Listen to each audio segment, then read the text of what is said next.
안녕하십니까. 2020년 10월 27일 새벽 모의팩트 시작하겠습니다. 검언유착 사건. 이제 추미애 법무부 장관이 이 사건 초기에 이렇게 단정적으로 얘기를 했었죠. 근데 그 이후에 이 검언유착 사건은 슬그머니 채널A 기자의 강요 미수 의혹 사건 뭐 이런 식으로 돼 있고, 지금 이동재 전 채널A 기자가 이 부분과 관련해서 재판을 받고 있습니다. 근데 이 사건과 관련해서 급반전이 일어났습니다. 서울 고검장인 조상철 고검장이 당시에 왜 6탄전 이거 여러 차례 제가 유튜브도 해드리고, 그리고 그 이후에 정진웅 당시 형사 1부장, 서울중앙지검 형사 1부장이 6탄전으로 한동훈 검사장을 압수수색하는 과정에서 벌어진 일이 있었죠. 그것이 바로 몸을 날리는 사건이 있었습니다. 이거에 대해서 조상철 고검장이 그동안에 조사를 했었는데 이게 거의 알려지지 않다가 최근에 독직 폭행 혐의로 서울 고검장이 기소를 한 것으로 확인이 되어 있습니다. 우선 자 대체적으로 보죠. 이렇게 되어 있습니다. 9월 추석 연휴 때, 오늘이 10월 27일 아닙니까? 근데 9월 추석 연휴 때 정진웅 현재 광주지검의 차장검사입니다. 그러니까 서울중앙지검 형사 1부장에서 광주지검의 차장검사로 승진했죠. 승진해서 가서 영전을 했습니다. 근데 그 영전은 이 채널A 이동재 전 기자의 강요 미수 의혹 사건이 사실은 이게 실패한 것이고 어찌 보면 제가 조작 미수 사건이다 뭐 이런 얘기를 하지 않았습니까? 그런데 그럼에도 불구하고 추미애 법무부 장관이 본인이 얘기했던 이른바 검언유착이라고 했던 부분을 제대로 하지도 못했고 뭐 여러 가지의 패착이 있었음에도 불구하고 정진웅 부장검사를 영전시켰습니다. 그런데 아마 거기에는 조상철 신임 서울고검장이 이 부분 제대로 기소 못할 거라는 자신감이 있었을 것으로 저는 봅니다. 그리고 실제 정진웅 광주지검 차장검사는 아주 멀리에 가 있기도 하지만 계속해서 서울고검에서 조사를 받아라 하는데 이 조사에 응하지 않았습니다. 그래서 그냥 이대로 묻히나 내지는 조상철 서울고검장이 그냥 이렇게 하다가 마나? 왜 그러냐면 그 중간에 서울고검장의 교체가 있지 않았습니까? 그러니까 처음에 이게 7월 29일 날 있었던 사건입니다. 7월 29일 날 오전에 정진웅 부장검사가 직접 본인이 나갔죠. 그래서 법무연수원 용인분원, 그러니까 법무연수원은 원래 진천에 본원이 있고요, 용인에 분원이 있는데 이 용인분원에서 근무 중인 한동훈 검사장을 압수수색하기 위해서 갑자기 들이닥칩니다. 들이닥쳐서 본인하고 수사관하고 이런 사람들이 한동훈 검사장이 이렇게 어딘가에 전화하는 걸 허락받았는데 그 전화하는 휴대전화 비밀번호를 이렇게 누르는 과정에 덮쳤죠. 그래서 그게 왜 덮쳤느냐? 그래서 이제 비밀번호를 알아내기 위한 것이다 뭐 어쩌고 그랬었는데, 그러면서 이제 몸을 날려서 덮쳤는데 그게 이제 폭행이다. 그래서 독직 폭행이다. 이렇게 한동훈 검사장이 곧바로 고소를 했습니다. 그런데 이 부분에 관해서 이제 이게 검사들 간의 고소고발 사건이니까 이 부분을 서울고검에서 처리를 하는 거로 돼 있는데 그 와중에 서울고검장이 교체가 된 겁니다. 그래서 초기에 이 사건이 일어났을 때는 김영대 서울고검장이었죠. 이때 이성윤 서울중앙지검의 차장검사가 김영대 고검장 또는 그쪽 감찰부에다가 전화를 해서 자, 이 감찰을 어떻게 좀 연기해 둘 수 없느냐, 이 사건 수사가 마무리될 때까지 이렇게 얘기하고, 그런데 연기를 안 하니까 그 중간에 이제 조상철 고검장으로 바꿨고, 이 고검장으로 바꾼 거는 추미애 장관입니다.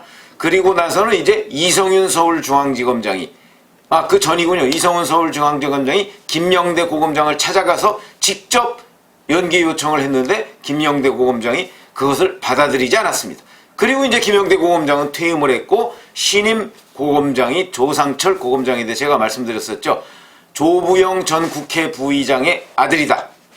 이렇게 말씀을 드린 적이 있는데 조상철 서울고검장이 이 부분과 관련해서 취임하면서 자, 검찰이 어려운 때일수록 법과 원칙에 따라서 처리를 해야 된다. 이렇게 취임사에서 밝힌 적이 있습니다. 그래서 이것이 과연 무엇을 의미하는가? 결국은 정진웅 부장검사에 대한 조사, 감찰을 원칙대로 하겠다는 뜻이냐, 아니면 말만 저렇게 하고 그냥 적당히 넘어가지 않을까, 뭐 이런 여러 가지 관측들이 있는데, 그래서 기억나실지 모르겠지만 제가 그 당시에 조상철 서울고검장의 쏠린 눈이라는 제목으로 한번 말씀을 드린 적이 있습니다. 그래서 여러 관측이 있다. 조상철 고검장에 대해서 저 사람 저러다 말 것이다, 이런 관측도 있는가 하면, 그 주변에서 나오는 얘기는 그래도 저 원칙대로 하는 사람이다. 그래서 주목된다. 과연 그 정진웅 부장검사를 어떤 식으로 처리를 할 것인가, 이 감찰을. 근데 그 중간에 아무런 기사가 나오지 않았습니다. 그러다가 오늘 그 관련한 얘기, 소식이 전해졌는데 기소를 했다. 그것도 독직폭행 사건으로 기소를 했다.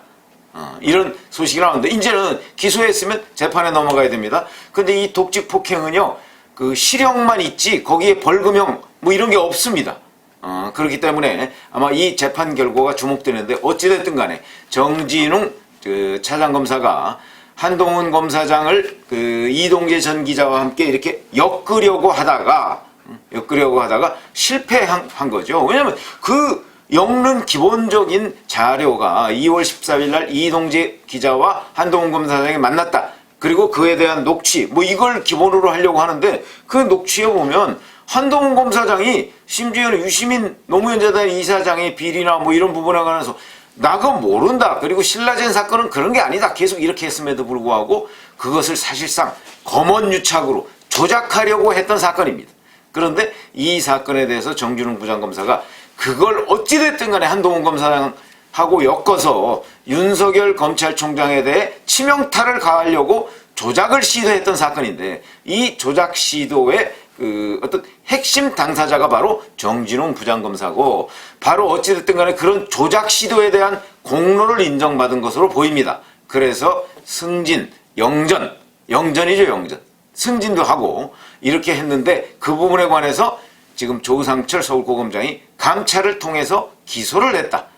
이런 얘기가 지금 나와 있는 것이죠. 자, 그럼 이거는 앞으로 말씀드렸듯이 그 당시에 이제 뭐 그런 것도 기억나실 겁니다. 정진웅 부장검사가 뭐 병원, 자기도 폭행당했다 그러면서 병원에 입원을 해서 입원한 사진을 또 언론사에 뭐 뿌리고 뭐 이렇게 한 것도 아마 기억이 나실 텐데, 그러면서 뭐 정진웅 부장검사가 공무집행 방해다, 오히려 한동훈 검사장을 이렇게 적반하장으로 나왔다가, 당시 현장에 있던 수사관이나 이런 사람들은 이 부분에 관해서 정직하게 검찰에 증언을 한 것으로 보입니다.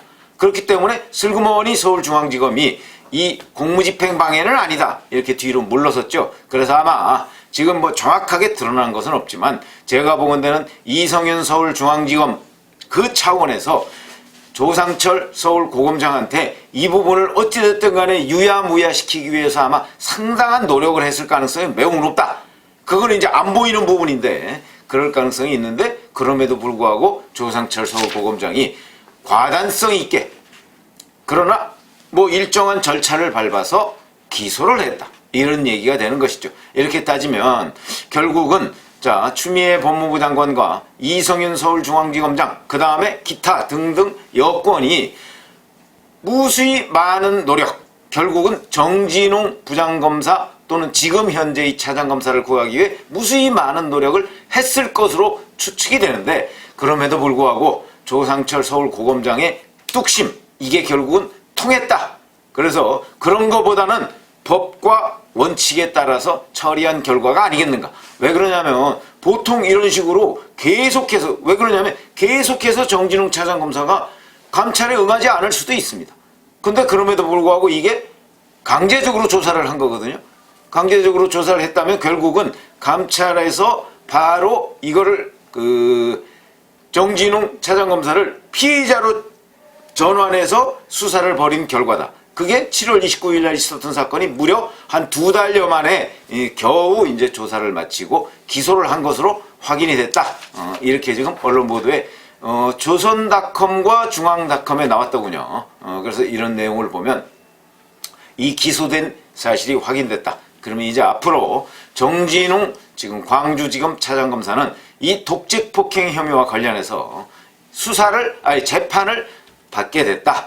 그 결정의 핵심 당사자가 바로 조상철 서울고검장이고, 그러면서 이 사건은 이제 지금까지의 뭐 검언유착 의혹 또는 그 이동재 기자의 강요미수 의혹 사건 뭐 이렇게 되던 거에서 이제 급반전해서 자 이제는 다시 권언유착 사건이 될 가능성도 있다. 왜 그러냐면 일단 만약에 정진웅 광주지검 차장검사가 이와 관련해서 실형을 선고받는다가 할 경우에는 그 사람이 또 뭐 재판을 받는 과정에서 과거의 그 이른바 이제 이걸 어떻게 검언유착 사건으로 엮으려 했던 부분이 실체가 드러날 가능성도 있습니다. 그래서 왜 그러냐면 정진웅 부장검사가 글쎄요 뭐 자발적으로 이 사건을 조작하려고 했을까요? 저는 그렇게 보지는 않습니다. 이거는 제가 보건대는 더 높은 어느 쪽 여권의 어디에 컨트롤 타워가 있었을 가능성이 있다. 왜냐하면 그러니까 이 제보자 지현진이라는 사람 이 사람 그동안에 뭐 사기 뭐 이런 것들로 여러 번 그 뭐 조사를 받거나 아니면 형을 살거나 뭐 이런 적이 있었죠. 이 사람도 응하지 않았습니다. 법정에 증언대에 서지도 않았고요. 그러니까 이런 사건들, 그러니까 지현진 씨를 비롯해서 MBC가 이 사건을 처음 보도했을 때 그 과정에 이제 권론 유착이 있지 않았느냐 하는 부분인데 이 부분도 그 실체가 서서히 드러나지 않을까. 거기에 이제 뭐 서울고검의 역할은 이거로 됐고, 그 다음에 언론의 추가적인 현장 취재와 보도 이런 것들이 필요하지 않을까 이런 생각이 듭니다. 그래서 오늘 말씀드린 내용은 조상철 서울고검장의 그 결단에 의해서 채널A 사건, 이 사건이라고 불리던 그리고 그 사건을 수사하던 정진웅 부장검사, 지금은 광주지검 차장검사가 독직폭행 혐의로 기소됐다. 이런 말씀을 드리고 이제 재판을 받는데 결국은 이동재 기자 사건, 그 다음에 정진웅 부장검사의 독직폭행 혐의 사건, 이 두 가지가 다 법정에서 이제 심판을 기다리는 이런 사태를 맞았습니다. 감사합니다.